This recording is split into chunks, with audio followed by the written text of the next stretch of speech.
Hello' everyone, মই বৈৰৱী আৰু নতুন কবিতালৈ আপোনালোক সকলোকে মোৰ চেনেললৈ স্বাগতম জনাইছোঁ।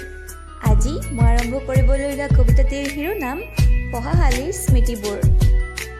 কবিতাটি লিখি পঠাইছে মোলৈ মঙলদৈৰ পৰা দিব্যজ্যোতি শইকীয়াই। তেন্তে দেৰি নকৰি আৰম্ভ কৰক আজিৰ কবিতা পঢ়াশালীৰ স্মৃতিবোৰ। আমাৰ পঢ়াশালী টুনটুন, বুলবুল, মণিমালিনী, পিংকিহঁতৰ লগত আমি সকলোৱে পঢ়া আমাৰ পঢ়াশালী।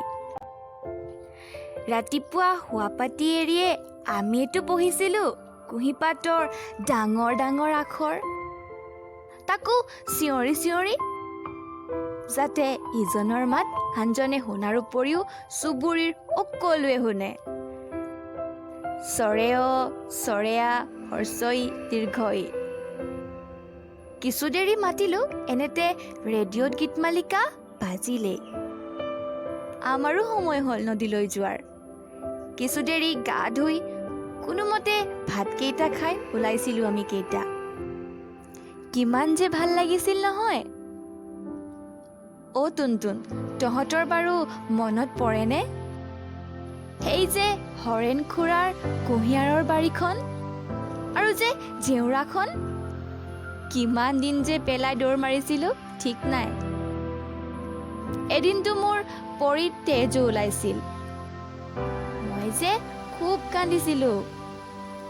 আৰু তই যে দ্ৰোণপাত, দুবৰি এইবোৰ যি টি ৰস উলিয়াই লগাই দিছিলি। মই যে ফেক কৰি উঠিছিলোঁ। আজিও চকু পানী ওলাই কথাবোৰ মনত পৰিলে। ভয়ো লাগে কেতিয়াবা শৰ্মা ছাৰৰ ৰঙা চকুজুৰি ছবি ভাঙি উঠিলে।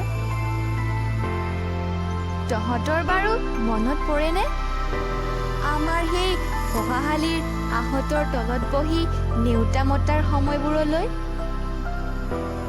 শাৰী শাৰীকৈ থিয় দি প্ৰাৰ্থনা গোৱা সময়খিনিলৈ?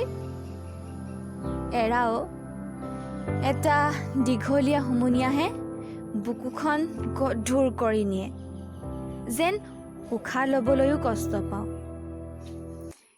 এতিয়াও মন যায় অতীতৰ সেই নিষ্পাপ দিনবোৰলৈ উভতি গৈ অন্তত এদিন এবেলা আমাৰ পঢ়াশালীৰ দীঘলীয়া বৰ্ডখনত চকৰ গুৰিৰে ডাঙৰ ডাঙৰকৈ ক খ লিখিবলৈ।